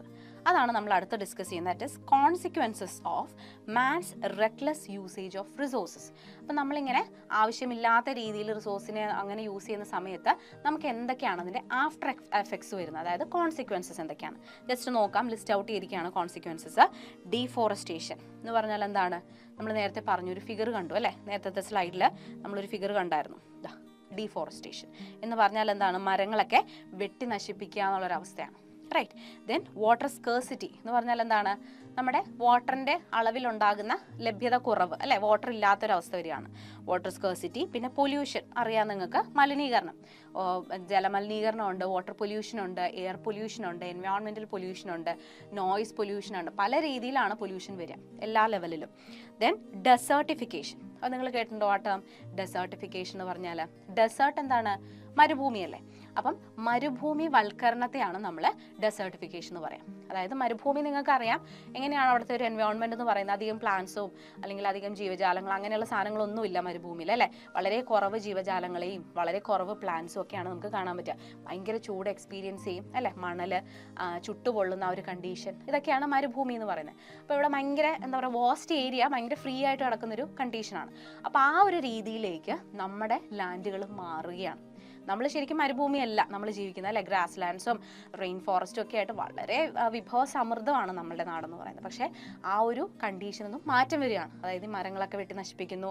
അങ്ങനെ വരുമ്പോൾ ജീവജാലങ്ങളൊന്നുമില്ല, അല്ലേ? അപ്പം മഴയില്ല, ചൂട് കൂടുന്നു. അങ്ങനെയൊക്കെ വന്നു കഴിയുമ്പോൾ നമ്മുടെ ഭൂമിയും അറ്റ് ലാസ്റ്റ് എന്തായിട്ട് മാറണം? ഡെസേർട്ടായിട്ട് മാറും. അങ്ങനെ ഒരു കണ്ടീഷൻ ആണെങ്കിൽ എന്താണ്? It will leads to a condition of a desert, അല്ലെ? ഡെസേർട്ട് ലൈക്ക് കണ്ടീഷനിലേക്ക് നമ്മൾ എത്തപ്പെടുകയാണ് ചെയ്യുന്നത്. അപ്പോൾ അതിനെയാണ് നമ്മൾ എന്ത് പറയുക? ഡെസേർട്ടിഫിക്കേഷൻ എന്ന് പറയാം. Right. Then over population and habitat loss. നമുക്കറിയാം പോപ്പുലേഷൻ ഇൻക്രീസ് ചെയ്തുകൊണ്ടിരിക്കുകയാണ് ഡേ ബൈ ഡേ. അപ്പോൾ ആ പോപ്പുലേഷൻ കൂടി കഴിയുമ്പോൾ നമുക്ക് അതിനനുസരിച്ചിട്ടുള്ള കാര്യങ്ങൾ ചെയ്യുന്നതിന് വേണ്ടി നമ്മളെ റിസോഴ്സുകളൊക്കെ നമ്മൾ യൂട്ടിലൈസ് ചെയ്യും. അങ്ങനെ വരുമ്പോൾ എന്താണ്? ഈ മരങ്ങളും ഇതൊക്കെ വനങ്ങളൊക്കെ വെട്ടി നശിപ്പിച്ച് നമ്മൾ വീട് വെക്കുന്നു, ഫാക്ടറീസ് പണിയുന്നു, ബിൽഡിങ്സ്, മാളുകളൊക്കെ പണിയുന്നു, അല്ലേ? അപ്പോൾ അങ്ങനെ വരുമ്പോൾ എന്താ സംഭവിക്കുക? Habitat loss. ആരുടെ ഹാബിറ്റാറ്റാണ് നഷ്ടപ്പെടുക? ഈ മരങ്ങളിലും, അല്ലെ, ഫോറസ്റ്റിലും ഒക്കെ ജീവിച്ചിരുന്ന ഒരുപാട് ജീവജാലങ്ങളില്ലേ? കുഞ്ഞു കുഞ്ഞു കിളികളാകാം, ചെറിയ ചെറിയ മൈക്രോബ്സ് ആകാം, എന്താ പറയുക, സൂക്ഷ്മജീവികളാകാം, പക്ഷികളാകാം അല്ലേ, ഇവരുടെയൊക്കെ വാസസ്ഥലം ഉണ്ടല്ലോ, നാച്ചുറൽ ഹാബിറ്റാറ്റ് നഷ്ടപ്പെടുകയല്ലേ നമ്മൾ ചെയ്യുന്ന ഈ മരമൊക്കെ മുറിച്ച് കളയുമ്പോൾ ശരിക്കും പറഞ്ഞാൽ. അപ്പോൾ അങ്ങനെ വരുമ്പോൾ എന്താ സംഭവിക്കുക, അവരുടെ ഹാബിറ്റാറ്റ് ലോസ്, അവരുടെ വാസസ്ഥലമൊക്കെ നഷ്ടപ്പെടും. അത് വലിയൊരു കണ്ടീഷനാണ് അല്ലേ, അവരെ സംബന്ധിച്ചിടത്തോളം വളരെ എന്താ പറയുക ഫേറ്റൽ ആയിട്ടുള്ളൊരു കണ്ടീഷനായിട്ടാണ് നമുക്കത് പറയാൻ പറ്റുക. Then biodiversity loss. എന്താണ് ടേം ബയോഡൈവേഴ്സിറ്റി എന്ന് പറയുന്നത്? കേട്ടിട്ടുണ്ടോ നിങ്ങൾ? ബയോ മീൻസ് എന്താണ്? ജൈവം അല്ലേ, അല്ലെങ്കിൽ ലിവിങ് എന്നുള്ള രീതിയിൽ. ഡൈവേഴ്സിറ്റി എന്ന് പറഞ്ഞാൽ എന്താണ്? വേരിയേഷൻസ് അല്ലെങ്കിൽ ഡൈവേഴ്സിഫിക്കേഷൻസ്, വ്യത്യാസങ്ങൾ. എന്താണ് നമ്മളുടെ ബയോഡൈവേഴ്സിറ്റി എന്ന് പറഞ്ഞാൽ we are rich with different varieties of flora and fauna. Okay, flora means എന്താണ്? സസ്യജാലങ്ങളാണ്, പ്ലാന്റ്സിനെയാണ് നമ്മൾ ഫ്ലോറ എന്ന് പറയുക. ഫോണ എന്ന് പറഞ്ഞാലോ ആനിമൽസ് അല്ലേ, അല്ലെങ്കിൽ ആ രീതിയിലുള്ള മൃഗങ്ങൾ, അങ്ങനെയുള്ള സാധനങ്ങളാണ് ഫോണ എന്ന് പറയാം. മൈക്രോബ്സും അതിനകത്ത് പെടുന്നുണ്ട്. അപ്പം ഇങ്ങനെ ഒരുപാട് സസ്യങ്ങളും ജന്തുക്കളും ഒക്കെ കൊണ്ട് നമ്മുടെ ഈ ലോകം അല്ലെങ്കിൽ നമ്മുടെ നേച്ചർ എന്ന് പറഞ്ഞാൽ വളരെ എന്താ പറയുക റിച്ച് ആണ് ആക്ച്വലി. അപ്പം അതിനെയാണ് നമ്മൾ ബയോളജിക്കൽ ഡൈവേഴ്സിറ്റി അല്ലെങ്കിൽ വേരിയേഷൻസ് എന്ന് പറയുന്നത്. ഓക്കെ, അപ്പം അതിനെയാണ് ബയോഡൈവേഴ്സിറ്റി. അപ്പോൾ ഈ ബയോഡൈവേഴ്സിറ്റി നമുക്ക് എന്ത് ചെയ്യാണ്? നഷ്ടപ്പെടും. നമ്മളിങ്ങനെ ആവശ്യമില്ലാത്ത രീതിയിൽ നമ്മളെ റിസോഴ്സുകളെ നമ്മൾ യൂട്ടിലൈസ് ചെയ്ത് കഴിഞ്ഞാൽ അതിൻ്റെ ഒരു ആഫ്റ്റർ എഫക്റ്റ് ആണ് ബയോഡൈവേഴ്സിറ്റി നഷ്ടപ്പെടുക. ജൈവ വൈവിധ്യം എന്നാണ് അതിൻ്റെ മലയാളം വേർഡ് ബയോഡൈവേഴ്സിറ്റിയുടെ. ഓക്കെ, അപ്പം ആ ജൈവ വൈവിധ്യം നമുക്ക് ഇല്ലാണ്ടാവും, നമ്മുടെ ഭൂമിയിൽ നിന്ന് തുടച്ച് നീക്കപ്പെടും. Then oil depletion. നമ്മൾ പല രീതിയിലും ഓയിലുകളും കാര്യങ്ങളും യൂട്ടിലൈസ് ചെയ്യുന്നുണ്ട്, വാഹനങ്ങൾക്കും അതിനും ഇതിനൊക്കെ ആയിട്ട്. അപ്പോൾ ആ ഓയിലിൻ്റെ അളവിൽ എന്ത് സംഭവിക്കുകയാണ്? അതൊരു നോൺ റിന്യൂവബിൾ റിസോഴ്സ് ആണല്ലോ, അപ്പോൾ അത് എന്താണ്? ഡിപ്ലീറ്റ് ചെയ്യപ്പെടുകയാണ്. Then increased greenhouse gas emission. Greenhouse ഗ്യാസുകളെ കുറിച്ച് കേട്ടിട്ടുണ്ടോ നിങ്ങൾ? ഗ്രീൻ ഹൗസ് ഗ്യാസുകൾ എന്ന് പറയുമ്പം മെയിനായിട്ട് മീതെയിൻ, ദെൻ എന്താ പറയുക H2O2, ദെൻ എന്താ പറയുക CFCs, ക്ലോറോ ഫ്ലൂറോ കാർബൺസ്. അപ്പോൾ ഇങ്ങനെയുള്ള ഗ്യാസുകൾ, പല രീതിയിലുള്ള ഗ്യാസുകളുണ്ട്. ഇതിനെയൊക്കെയാണ് നമ്മൾ ക്ലോറോ ഫ്ലൂറോ കാർബൺസ് അല്ലെങ്കിൽ CFCs എന്നൊക്കെ പറയാം. അപ്പം ഈ എന്താ പറയുക ഈ ഗ്യാസുകൾ, അതല്ലെങ്കിൽ ഗ്രീൻ ഹൗസ് ഗ്യാസുകൾ നമ്മൾ പറയാം. CO2 ഒക്കെ ഇതിനകത്ത് പെടുന്നതാണ് കേട്ടോ. CFCയും CO2യും മീതെയിനും ഒക്കെ എന്താ പറയുക എല്ലാം എന്താണ്? ഗ്രീൻ ഹൗസ് ഗ്യാസുകളാണ്. അപ്പോൾ ഈ ഗ്രീൻ ഹൗസ് ഗ്യാസുകൾ നമ്മുടെ പ്രകൃതിയിൽ അറ്റ്മോസ്ഫിയറിലേക്ക് എമിറ്റ് ചെയ്യപ്പെടുക എന്ന് പറഞ്ഞു കഴിഞ്ഞാൽ അത് ഒരു ഫേറ്റൽ ആയിട്ടുള്ളൊരു കണ്ടീഷനാണ്. അതിൻ്റെ അളവ് കൂടുക എന്ന് പറയുന്നത് ഫേറ്റലാണ്. ബിക്കോസ് ഈ ഗ്രീൻ ഹൗസ് ഗ്യാസുകളുടെ എമിഷൻ എന്ന് പറഞ്ഞാൽ നമ്മൾ ഈ വസ്തുക്കളൊക്കെ എന്താ പറയുക കംപ്ലീറ്റ് ആയിട്ട് ബേണിംഗ് നടന്നിട്ടില്ല എങ്കിൽ, കംപ്ലീറ്റ് ബേണിംഗ് ആണെങ്കിൽ ഇറ്റ്സ് ഓക്കെ, ബട്ട് ഇൻകംപ്ലീറ്റ് ആയിട്ടുള്ള ബേണിംഗ് നടന്നു കഴിയുമ്പോഴത്തേക്കും ഇത് കത്തി എരിഞ്ഞുണ്ടാവുന്ന വാതകം ഉണ്ടല്ലോ, ഗ്യാസുകൾ, ഇത് നമ്മുടെ അറ്റ്മോസ്ഫിയറിലേക്ക് എന്ത് ചെയ്യാണ്? റിലീസ് ചെയ്യപ്പെടുകയാണ് ചെയ്യുന്നത്. അപ്പോൾ ഇതിൻ്റെ അളവ് ഓൾറെഡി നമ്മുടെ അറ്റ്മോസ്ഫിയറിലുണ്ട്, പക്ഷേ ഇതിൻ്റെ അളവ് ക്രമാതീതമായിട്ട് ഇൻക്രീസ് ചെയ്താൽ, എമിഷൻസ് ഒക്കെ കൂടി, ഇപ്പോൾ നമ്മൾ AC-യും കാര്യങ്ങളൊക്കെ ഉപയോഗിക്കുന്നുണ്ടല്ലോ, റെഫ്രിജറേറ്റർ, ഫ്രിഡ്ജൊക്കെ എല്ലാവരുടെയും വീട്ടിലുണ്ട്. അപ്പോൾ അങ്ങനെ വരുമ്പോൾ ഇതിൽ നിന്നൊക്കെ ഒരുപാട് വാതകങ്ങൾ എമിറ്റ് ചെയ്യപ്പെടുന്നുണ്ട്. ഇതൊക്കെ എന്താണ്? CFCs ആണ് ആക്ച്വലി. അപ്പോൾ ഇതൊക്കെ നമ്മുടെ അറ്റ്മോസ്ഫിയറിലേക്ക് എമിറ്റ് ചെയ്യപ്പെടുമ്പോൾ ഇതിൻ്റെ അളവ് കൂടിക്കഴിയുമ്പോൾ നമ്മുടെ ഭൂമിക്ക് ഒരു പ്രശ്നം ഉണ്ടാകും. അതായത് നമ്മുടെ ഭൂമിയുടെ ഉപരിതലം എന്ത് ചെയ്യാണ്? ആവശ്യമില്ലാതെ അല്ലെങ്കിൽ ഒത്തിരി അധികമായിട്ട് ഹീറ്റ് ചെയ്യപ്പെടും. ഓക്കെ, അപ്പം അങ്ങനെ ഭൂമിയുടെ ഉപരിതലം അത് ഹീറ്റ് ചെയ്യപ്പെടുന്നൊരു കണ്ടീഷനെയാണ് നമ്മൾ എന്താ ഗ്ലോബൽ വാർമിംഗ് എന്നുള്ളൊരു ടേം കൊണ്ട് നമ്മൾ പറയുന്നത്. അപ്പോൾ ഗ്രീൻ ഹൗസ് ഗ്യാസസിൻ്റെ എമിഷൻ കൂടിക്കഴിഞ്ഞ് കഴിഞ്ഞാൽ എന്ത് സംഭവിക്കുന്നു? ഗ്ലോബൽ വാർമിംഗ് ഉണ്ടാകുന്നു. നമ്മുടെ ഭൂമിയുടെ ഉപരിതലം വല്ലാതെ കണ്ട് ചൂട് പിടിക്കുന്നു. അങ്ങനെ വന്നു കഴിഞ്ഞ് കഴിഞ്ഞാൽ ആ ഭൂമിയിൽ ജീവിക്കുന്ന ജീവജാലങ്ങൾക്ക് അത് ഫേറ്റലാണ്, നമുക്കത് പാടാണ്. ആ ചൂട് ഒരുപാട് അങ്ങ് കൂടിക്കഴിഞ്ഞാൽ നമുക്ക് അവിടെ ജീവിക്കാനായിട്ട് പോസിബിൾ ആവില്ല. നമുക്ക് എല്ലാവർക്കും അത് പ്രശ്നങ്ങൾ ഉണ്ടാക്കുന്നു. പല രീതിയിലുള്ള അസുഖങ്ങളും അങ്ങനെയുള്ള കാര്യങ്ങളൊക്കെ ഉണ്ടാക്കി നമുക്കത് ബുദ്ധിമുട്ടുണ്ടാക്കും. ഓക്കെ, അപ്പം അങ്ങനെയുള്ള കാര്യങ്ങൾ ഗ്രീൻ ഹൗസ് ഗ്യാസസിൻ്റെ എമിഷൻ കൂടുന്നതും അതുപോലെ ഗ്ലോബൽ വാർമിങ്ങും ഒക്കെ എന്താണ്? ഇതിൻ്റെ കോൺസിക്വൻസസ് ആണ്. എന്തിൻ്റെയാണ്?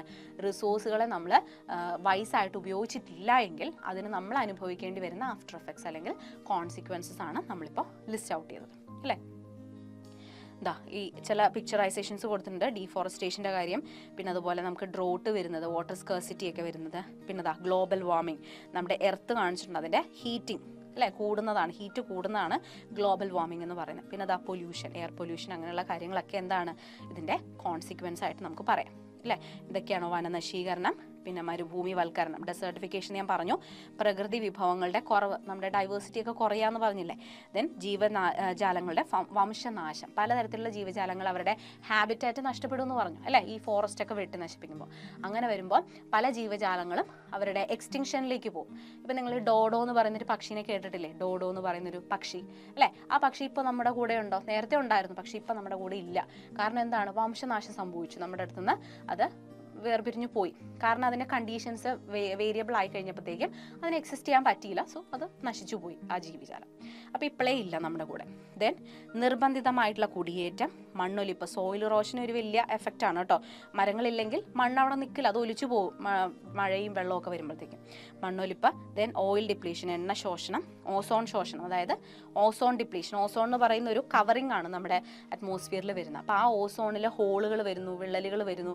അങ്ങനെ വന്നു കഴിയുമ്പം സണ്ണിൽ നിന്നുള്ള UV ലൈറ്റ് ഡയറക്റ്റ് ആയിട്ട് നമ്മൾ മനുഷ്യരിലേക്ക് എത്തുകയാണ്, ജീവജാലങ്ങളിലേക്ക് എത്തുന്നു. അപ്പോൾ അത് നമുക്ക് UV ലൈറ്റ്സ് ഡയറക്റ്റ് ആയിട്ട് നമുക്ക് കിട്ടിക്കഴിയുമ്പോൾ നമുക്കത് പ്രശ്നങ്ങളാണ്. നമുക്ക് ഒരുപാട് സ്കിൻ പ്രോബ്ലംസും ഹെൽത്ത് ഇഷ്യൂസും ഒക്കെ ഉണ്ടാവും. അപ്പം അങ്ങനെ ഓസോൺ ശോഷണം. ദെൻ ഹരിതഗൃഹവാതകങ്ങളുടെ വർധനവ്. ഞാൻ പറഞ്ഞു ഗ്രീൻ ഹൗസ് ഗ്യാസുകളുടെ എമിഷൻ കൂടുക എന്ന് പറഞ്ഞത്. പിന്നെ തീവ്രമായിട്ടുള്ള ഊർജ്ജം, അതായത് ഗ്ലോബൽ വാർമിംഗ്, ഭൂമിയുടെ പ്രകൃതി ദുരന്തങ്ങൾ, പല രീതിയിലുള്ള നാച്ചുറൽ ആയിട്ടുള്ള ഡിസാസ്റ്റേഴ്സ് നമുക്കുണ്ടാകും. ഡ്രോട്ട് പോലെ അതുപോലെ തന്നെ പ്രളയമൊക്കെ നമുക്കിപ്പോൾ വന്നു, ഫ്ലഡ് പോലെയുള്ള കാര്യങ്ങളൊക്കെ. അപ്പം അങ്ങനെയുള്ള ഒരുപാട് ഡിസാസ്റ്റേഴ്സും കാര്യങ്ങളൊക്കെ നമുക്ക് എക്സ്പീരിയൻസ് ചെയ്യേണ്ടി വരും. പിന്നെ ലോഹങ്ങളുടെയും ധാതുക്കളുടെയും ഒക്കെ ശോഷണം. നമ്മളുടെ അയിരുകളും കാര്യങ്ങളും ഒക്കെ ഉണ്ടല്ലോ, ലവണങ്ങൾ, മിനറൽസ്, അങ്ങനെയുള്ള സാധനങ്ങളൊക്കെ കുറഞ്ഞു വരികയാണ്. ഡിപ്ലീഷൻ അവർക്കും സംഭവിക്കും. അപ്പോൾ ഇതൊക്കെ എന്താണ് നമ്മൾ ഫേസ് ചെയ്യേണ്ടി വരുന്ന കോൺസിക്വൻസസ്. നമ്മൾ റിസോഴ്സിനെ വളരെ ബുദ്ധിപൂർവ്വം വൈസായിട്ട് നമ്മൾ യൂസ് ചെയ്തില്ല, അതിനെ മിസ്യൂസ് ചെയ്ത് കഴിഞ്ഞാൽ നമ്മൾ തന്നെ അനുഭവിക്കേണ്ടി വരുന്ന ബുദ്ധിമുട്ടുകൾ അല്ലെങ്കിൽ കോൺസിക്വൻസസ് എന്തൊക്കെയാണെന്നാണ് നമ്മളിവിടെ ലിസ്റ്റ് ഔട്ട് ചെയ്തത്. Okay. Animals facing the threat of extinction due to exploitation of resources. അപ്പം നമ്മൾ ഈ റിസോഴ്സസിൻ്റെ എന്താ പറയുക, എക്സ്പ്ലോയിറ്റേഷൻ, അവരെ നമ്മൾ അമിതമായിട്ടൊക്കെ യൂസ് ചെയ്യുകയാണെന്നുണ്ടെങ്കിൽ അങ്ങനെ സംഭവിച്ചു കഴിയുമ്പോൾ നമ്മൾ പറഞ്ഞില്ലേ കുറേ ജീവജാലങ്ങളുടെ ഹാബിറ്ററ്റ് നഷ്ടപ്പെടും, ചില ജീവജാലങ്ങൾ എക്സ്റ്റിൻറ്റഡ് ആയി പോകും, ഇവിടെ നിന്ന് തന്നെ തുടച്ച് നീക്കപ്പെടും, നമ്മുടെ കൂടെ ഉണ്ടാവില്ല എന്നൊക്കെ പറഞ്ഞു. അപ്പോൾ അങ്ങനെയുള്ള ചില ടൈപ്പ് ഓഫ് ആനിമൽസിനെ നമ്മൾ ലിസ്റ്റ് ഔട്ട് ചെയ്തിട്ടുണ്ട് അല്ലേ. അവരെയാണ് നമ്മൾ ഈ ഒരു കാറ്റഗറിയിൽ, that is they are facing the threat of extinction എന്നുള്ളൊരു കാറ്റഗറിയിൽ പെടുത്തിയിരിക്കുകയാണ്. അതായത് എക്സ്റ്റിങ്ഷൻ എന്ന് പറഞ്ഞാൽ എന്താണ്, വംശനാശമാണ് ആക്ച്വലി. അപ്പോൾ ആ ഒരു വംശനാശത്തിൻ്റെ ഭീഷണിയിലിരിക്കുന്ന കുറേ ഗ്രൂപ്പ് ഓഫ് ആനിമൽസ് ഉണ്ട് നമ്മുടെ ചുറ്റും. അങ്ങനെ വംശനാശം സംഭവിച്ചിട്ടുള്ളവരുണ്ട്.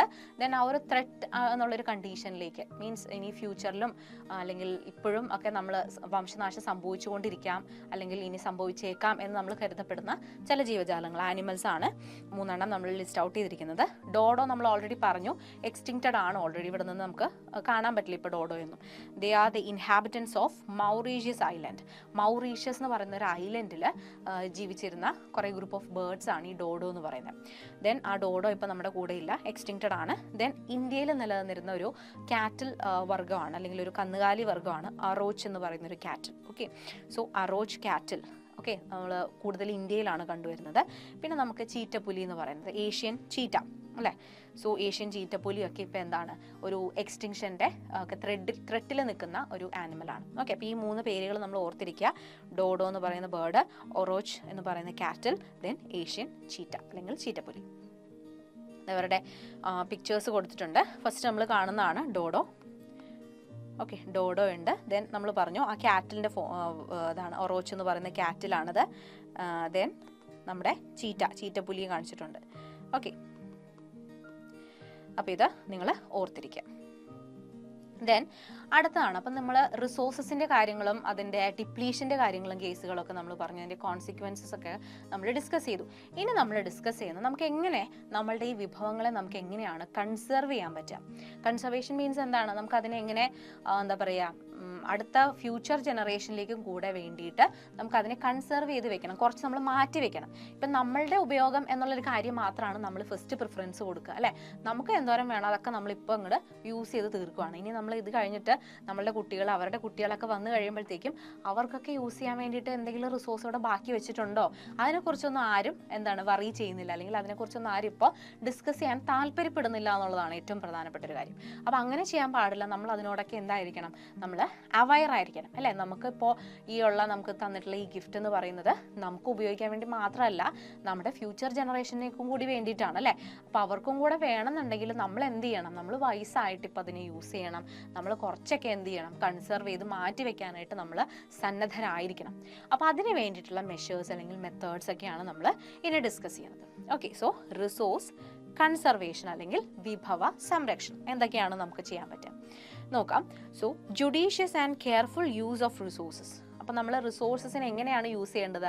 വളരെ കെയർഫുള്ളായിട്ട് അല്ലെ, ശ്രദ്ധാപൂർവം ജുഡീഷ്യസ് ആയിട്ട് അല്ലെ, നല്ല രീതിയിൽ നമ്മളതിനെ യൂട്ടിലൈസ് ചെയ്യണം. As well as giving enough time for them to replenish അല്ലെ. നമ്മൾ പറഞ്ഞില്ലേ പുനഃസ്ഥാപിക്കാൻ കഴിയുന്നതും പുനഃസ്ഥാപിക്കാൻ കഴിയാത്തതുമായിട്ടുള്ള വിഭവങ്ങളുണ്ട് നമുക്ക്. റിന്യൂവബിളും നോൺ റിന്യൂവബിൾ ആയിട്ടുള്ള വിഭവങ്ങൾ നമുക്കുണ്ട് അല്ലെ. അപ്പം നോൺ റിന്യൂവബിൾ ആയിട്ടുള്ള വിഭവങ്ങൾ ഉണ്ടാവുക എന്ന് പറഞ്ഞു കഴിഞ്ഞാൽ അവർക്ക് നമ്മൾ എന്ത് കൊടുക്കണം? We should give some time to replenish അല്ലെ. അവർക്ക് പുനഃസ്ഥാപിച്ച് വരാൻ വേണ്ടിയിട്ട് കുറച്ച് ടൈം കൊടുക്കേണ്ടി വരും. അപ്പം അതൊക്കെ കൊടുക്കാനായിട്ട് എന്തായിരിക്കണം? നമ്മൾ തയ്യാറായിരിക്കണം. Okay, so giving enough time for them to replenish, that can conserve the natural resource. അപ്പം എങ്ങനെ നമുക്ക് നാച്ചുറൽ റിസോഴ്സിനെ കൺസർവ് ചെയ്യാം എന്നാണ് ഈ ഒരു ഇതിൽ പറഞ്ഞത്. എങ്ങനെയാണ്? നമ്മളുടെ വിഭവങ്ങൾ നമ്മൾ നീതിപൂർവ്വം ജുഡീഷ്യസ് ആയിട്ട് നമ്മൾ വളരെ കെയർഫുൾ ശ്രദ്ധാപൂർവമായിട്ട് ഉപയോഗിക്കുക. അതുപോലെ തന്നെ അവയ്ക്ക് പുനഃസ്ഥാപിക്കപ്പെടാനായിട്ടുള്ളൊരു ടൈം നമ്മൾ അനുവദിച്ചു കൊടുക്കുക. ഇങ്ങനെയൊക്കെ ചെയ്തു കഴിഞ്ഞാലാണ് നമ്മൾ വിഭവ സംരക്ഷണം എന്നുള്ളൊരു രീതിയിലേക്ക് അല്ലെങ്കിൽ ആ ഒരു ബേസിക് ആയിട്ടുള്ള കാര്യത്തിലേക്ക് നമ്മൾ വരിക. ഓക്കെ, അതാണ് അതിൻ്റെ ബേസിക് ആയിട്ടുള്ള ഒരു പ്രിൻസിപ്പിൾ എന്ന് പറയുന്നത്. വിഭവ സംരക്ഷണത്തിന്റെ അടിസ്ഥാന തത്വം ഈ 3 കാര്യങ്ങളാണ്. ഏതൊക്കെയാണ്? നമ്മൾ ജുഡീഷ്യസ് ആൻഡ് കെയർഫുൾ ആയിട്ട് ഇതിനെ യൂസ് ചെയ്യുക റിസോഴ്സസിനെ, പിന്നെ നമ്മൾ അതിനൊരു സമയം കൊടുക്കുക, റെപ്ലെനിഷ് ചെയ്ത് വരാനുള്ളൊരു ടൈം നമ്മൾ അതിനെ കൊടുക്കുക. ഈ ഒരു 3 കാര്യങ്ങൾ നമ്മൾ ചെയ്തു കഴിഞ്ഞാൽ നമുക്ക് എന്ത് ചെയ്യാൻ പറ്റും? നമുക്ക് ഇപ്പോൾ അവൈലബിൾ ആയിട്ടുള്ള നമ്മുടെ ഈ ഗിഫ്റ്റുകളെ അല്ലെ, റിസോഴ്സുകളെയൊക്കെ നമുക്ക് എന്ത് ചെയ്യാൻ പറ്റും? കൺസർവ് ചെയ്യാനായിട്ട് സാധിക്കും. Then the natural resources are limited അല്ലേ. ലിമിറ്റഡ് ആണ്, വളരെ പരിമിതമാണെന്നുള്ളൊരു ബോധം നമ്മുടെ മനസ്സിൽ എപ്പോഴും ഉണ്ടാവണം. ലിമിറ്റഡ് ആണ് and hence they are to be conserved. വളരെ കുറവാണ് അല്ലെങ്കിൽ പരിമിതമായിട്ട് മാത്രമേ നമുക്ക് അവൈലബിൾ ആയിട്ടുള്ളൂ. അപ്പോൾ അതുകൊണ്ട് തന്നെ എന്ത് ചെയ്യണം? നമ്മൾ അതിനെ കൺസേർവ് ചെയ്യുക എന്നുള്ളത് നമ്മുടെ ഡ്യൂട്ടിയാണ്. നമ്മൾ അതിനെ കൺസേർവ് ചെയ്തേ മതിയാകും അല്ലേ. Then we have the right to use the essential resources that we have a right അല്ലെ. എന്താണ്? നമുക്ക് ഈ എസെൻഷ്യൽ ആയിട്ടുള്ള റിസോഴ്സുകളെ ഉപയോഗിക്കാനുള്ളൊരു അവകാശം അല്ലെ. ആ ഒരു റൈറ്റ് നമുക്ക് അനുവദിച്ചു തന്നിട്ടുള്ളതാണ്, നമ്മളുടെ അവകാശമാണ്. നമുക്ക് വെള്ളം ഉപയോഗിക്കാം, എയർ ഉപയോഗിക്കാം, കാറ്റ്, സൺലൈറ്റ്, ഇതൊക്കെ നമുക്ക് ഉപയോഗിക്കാം. പക്ഷേ എന്ത് ചെയ്യണം? നമ്മൾ വളരെ കെയർഫുൾ ആയിട്ട് ജുഡീഷ്യസ് ആയിട്ട് വേണം ഉപയോഗിക്കാൻ. നമ്മൾ മിസ്യൂസ് ചെയ്യാൻ നിൽക്കരുത് അല്ലേ. സോ നമുക്ക് യൂസ് ചെയ്യാന്നുള്ളത് നമ്മളുടെ അവകാശമാണ്. But we don't have the right to use them without considering the need for the future generation അല്ലേ. ഭാവി തലമുറകളുടെ ആവശ്യങ്ങൾ അതിനെ മറന്നുകൊണ്ട് നമ്മൾ ഇപ്പോൾ യൂസ് ചെയ്യുന്ന ഈ റിസോഴ്സുകളെ മിസ്യൂസ് ചെയ്യാൻ നിൽക്കരുത്. അങ്ങനെയുള്ളൊരു അവകാശം ഒരിക്കലും ആരും നമുക്ക് തന്നിട്ടില്ല. യൂസ് ചെയ്യാം, ദാറ്റ്സ് ഓക്കെ, ബട്ട് അതിനെ മിസ്യൂസ് ചെയ്യാനുള്ള അവകാശം നമുക്കില്ല. എന്ത് ചെയ്യാം? നമുക്ക് കൺസർവ് ചെയ്യാന്നുള്ളൊരു ഡ്യൂട്ടി നമുക്കുണ്ട് അതിന് പകരം. ശരിയല്ലേ? എന്തിനു വേണ്ടിയിട്ടാണ്? For the future generation to sustain. ശരിയല്ലേ? Then wise use of resources should be our motto. അതായിരിക്കണം നമ്മളുടെ എയിം അല്ലെങ്കിൽ നമ്മുടെ മുദ്രാവാക്യം എന്ന് പറയുന്നത് എന്തായിരിക്കണം? Wise use of resources. വളരെ ബുദ്ധിപരമായിട്ട് നമുക്ക് അവൈലബിൾ ആയിട്ടുള്ള സാധനങ്ങളെ യൂട്ടിലൈസ് ചെയ്യുക. യൂട്ടിലൈസ് ചെയ്യാതിരിക്കാൻ ആരും പറയുന്നില്ല, എല്ലാവർക്കും അതിനെ ഉപയോഗിക്കാനുള്ള അവകാശമുണ്ട് ഈക്വലി. ബട്ട് എന്ത് ചെയ്യുക? വൈസായിട്ട് യൂസ് ചെയ്യാൻ ശ്രമിക്കുക. ഓക്കെ. സോ ഭൂമിയിലെ പ്രകൃതി വിഭവങ്ങൾ വളരെ പരിമിതമാണ് അല്ലെ, ലിമിറ്റഡ് ആണെന്നും അവ സംരക്ഷിക്കപ്പെടേണ്ടതാണെന്നും ഒക്കെ നമുക്ക് ബോധ്യപ്പെട്ടൊരു കാര്യമാണ് അല്ലേ. നമ്മൾ ഈ ഒരു ചാപ്റ്റർ പഠിക്കുമ്പോൾ നമ്മൾ ഏറ്റവും പ്രധാനപ്പെട്ട എയിം എന്ന് പറയുന്നതാണ് നിങ്ങളിലേക്ക് ആ ഒരു അവയർനെസ് എത്തിക്കുക എന്നുള്ളതാണ്. നമ്മുടെ പ്രകൃതി വിഭവങ്ങൾ ഇന്ന ഇന്ന കാര്യങ്ങളാണ്, ഇതൊക്കെ ഇത്രയൊക്കെയാണ് നമുക്ക് അവൈലബിൾ ആയിട്ടുള്ളൂ. അപ്പോൾ ഇതൊക്കെ നമ്മൾ എന്ത് ചെയ്യണം? കൺസേർവ് ചെയ്യണം. അപ്പോൾ അത് ചെറിയ ലെവലിൽ അല്ലേ, ചെറിയ ചെറിയ ക്ലാസ്സുകൾ മുതൽ നമ്മൾ കുട്ടികൾക്ക് പറഞ്ഞു കൊടുത്ത് അല്ലെങ്കിൽ നിങ്ങൾ അതിന് വേണ്ടിയിട്ടുള്ള കാര്യങ്ങൾ ഒരു കുഞ്ഞു കുഞ്ഞു സ്റ്റെപ്പുകളായിരിക്കും.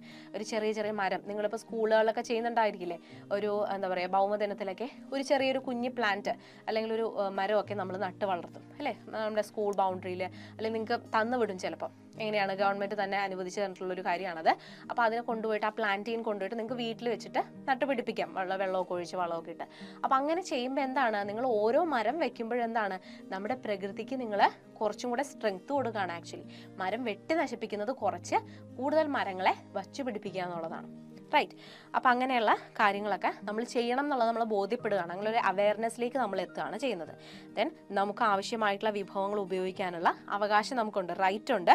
എന്നാൽ വരും തലമുറകൾക്ക് പ്രകൃതി വിഭവങ്ങൾ ആവശ്യമാണെന്ന് മനസ്സിലാക്കാതെ വിഭവങ്ങളെ എന്ത് ചെയ്യരുത്? അമിതമായി ഉപയോഗിക്കാൻ നമുക്ക് ഒരു അവകാശവും ഇല്ല. നമ്മുടെ ഫ്യൂച്ചർ ജനറേഷൻ്റെ കാര്യം കൂടെ നമ്മൾ ഓർക്കണം. ദെൻ വിഭവ വിനിയോഗം വിവേകപൂർവമാകണം. ഓക്കെ, വളരെ വൈസായിട്ട് നമ്മളതിനെ യൂസ് ചെയ്യണം റിസോഴ്സസിനെ. അതായിരിക്കണം നമ്മളുടെ മുദ്രാവാക്യം.